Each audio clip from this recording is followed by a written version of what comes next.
The Detroit Lions were just a half hour from Super Bowl 58 as the celebration for some Lions fans began. I mean, even myself, I got a little caught up in maybe trying to figure out how in the world I could get to Vegas, knowing that with my finances, there was no way that that was going to happen. But the Lions, can the Detroit Lions get back to the Super Bowl? Are they primed for a Super Bowl run? Now, you guys know that I feel that it's harder to get back than you may think. And outside of the Kansas City Chiefs and the New England Patriots and the occasional San Francisco 49ers, who we could be replacing, it's very difficult to get back to the Super Bowl. The 49ers have been the last 2 times in 5 years. The Kansas City Chiefs have been 4 times in 5 years, winning 3 of those. Like, that's the team I want to become. But with the Detroit Lions being as close as they were, just a half hour away, and a defensive letdown away, and a Josh Reynolds pass or 2, Jahmyr Gibbs fumble, a lot of people that we can point the finger at, with them being as close as they were, what needs need to be addressed in the NFL draft now that free agency has passed? Can the needs be met for us to make it to a Super Bowl, get back to that NFC title game and make it to a Super Bowl? Well, I saw this article today and wanted to talk about it. Like I said, I'm really going to make videos of stuff that I want to talk about, especially during the offseason. A lot of stuff going on, trying to get fit, got another channel I'm working on. So it's a lot of stuff going on. So, I really have to want to talk about it during this time of year. But I saw this and I thought that this was intriguing and wanted to bring this in. This is coming from Yahoo Sports, which I forgot this was a thing, from Frank Schwab. And he posted this article this morning.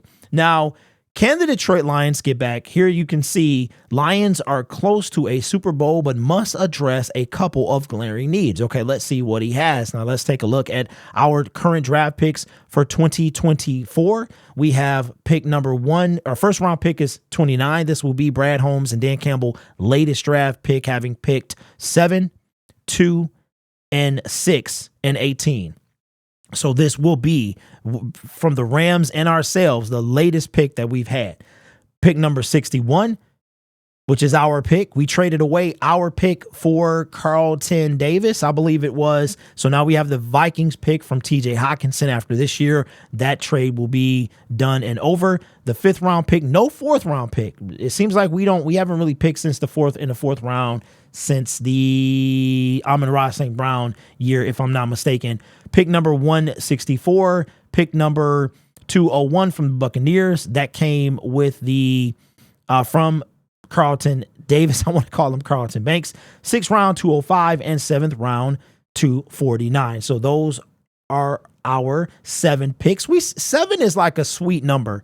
It seems like every time, I know Brad Holmes and Dan Campbell, they had 5 picks going into 2021. That's how much the prior regime destroyed our draft stock. So we had 5 picks. I think we flipped it to 7, and all of those guys are still on the team, and some of them turning out to be kind of studs and then becoming studs, right? So 7 is a decent number, but will Brad Holmes get more? So here are the needs that he believes we have. Okay, in order: secondary pass rusher, I agree. Just made a video about that earlier today. Interior offensive line.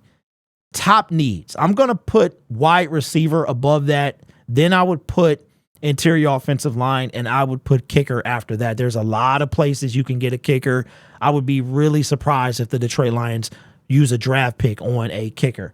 So here are some recommendations. Best fit. This is for the 1st round, Chop Robinson edge. Now, I did see in the comment section that not a ton of people like Chop, especially at 29. But if I, like I talked about earlier, I guess we talked about Darius Robinson or Kool-Aid McKinstry. Now let's talk about a Chop Robinson. If he was there at 29, would you want him, or would you want the Detroit Lions to try to trade back, get some extra capital, and take a Chop Robinson with that early 2nd round pick? So I would prefer someone else over him to start, but that is what he says our best day 1 fit would be. Day 2 fit is going to be Keon Coleman and offensive lineman Dominic Pooney. Now, Keon Coleman, I got a guy, my guy, the Durham, loves this guy. Absolutely loves this guy. So he doesn't have a day 3 pick on here for whatever reason. Maybe he doesn't feel like day 3 we could do. Oh, I see it down here. We could get any guys that could really make a difference, with day 3 being rounds 4 through 7. But we did get St. Brown sitting there on the 3rd day, so anything is possible. So we've got an offensive lineman, a wide receiver in Keon Coleman, and an edge rusher in Chop Robinson. It's not bad. That's not bad. The offensive lineman, I don't know. I don't know anything really much about him, but what I do know is that the the Detroit Lions, Brad Holmes, is pretty good at the draft. Like I'm not gonna hold you up. I got a few issues with the draft, and it's collectively the same thing. I just don't think we've done much to help Aiden Hutchinson via the draft. I mean, and if you look at him and you look at, I mean, and I'm talking about edge specifically. We have Aleem McNeil. If you look at his draft picks on the defensive line, how many of them have truly panned out? Aleem has panned out. Aiden has panned out. The jury is still out on Josh Pasco and Levi Onwuzurike. Then you have James Houston as well, and Broderick Martin, who was the only defensive lineman he took last year, and the jury is definitely out on him. So that's my only knock on Brad Holmes when it comes to the NFL draft, is I just don't believe he's done a sufficient enough part in the draft, specifically in the draft. We're not talking about DJ Reader, which is why I was so hot in free agency, because that means, okay, now we have to address it in the draft. That's my opinion. But overall, the guy drafts stellar. He really does. There's a few misses here and there. I'm not going to count really a 6th or 7th round pick. I have no expectations from Antoine Green. Chase Lucas is no longer with the team. And Jamar Jefferson is a guy who stays in like that practice squad rotation. So outside of like, I say the 4th round is probably the last good round that you can really get somebody who can make a difference. And then you have the occasional,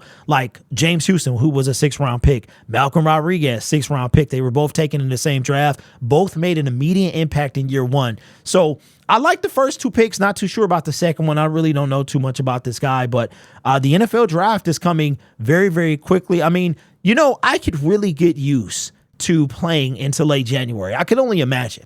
Imagine if the Detroit Lions did make the Super Bowl. Okay, that takes us to February 11th. If we win the Super Bowl, then that takes us to like February 18th, because we'll be celebrating and all that stuff. By the time, I don't know if we'll ever come down from that high, but by the time we started to kind of plateau and mellow out a little bit, right, it'll be time for free agency. So I could really get into the habit of going deep into the playoffs. It feels so much better to be playing into late January than, you know, mid-December and fighting for a playoff spot. This whole year was awesome, the journey. And I'm going to tell you what I miss. I absolutely miss. I told myself, Derek, I don't know if you can drive another 10 hours. Minnesota was 10 hours. Kansas City was 10 hours, and I was tired. I was exhausted. I was like, I'm never doing that again. But I tell you what, I miss it. I already have plans to go to all the local kind of easy drivable games, Chicago, Indianapolis, anything we play in Ohio, Illinois, or Indiana. Like those are 4 or 5 hour drives. I can do that. That's about my cap. But double that is when it gets tough. So I do plan to go to the Texans and maybe one more that I would have to travel to this year. But I do miss it. I would really trade sitting in the car for 10 hours to get some football. Like go to Kansas City, go to Minnesota, even though I swore I was like, that's it. But you know, it's what we do in the moment is something different. So hopefully you guys get used to the no mustache, because it needs to grow back. And I've kind of got used to it. It is what it is. You know, I just wanted to call it out in the last video before somebody like, oh, you cut too much. Yeah, you know, it happens. You know what I'm saying? I forgot to put the guard on, and so instead of I just heard nyeh and was like, oh, I literally gasped, and it was a giant chunk. And I was like, well, you done did it now, man. You got to go all the way. So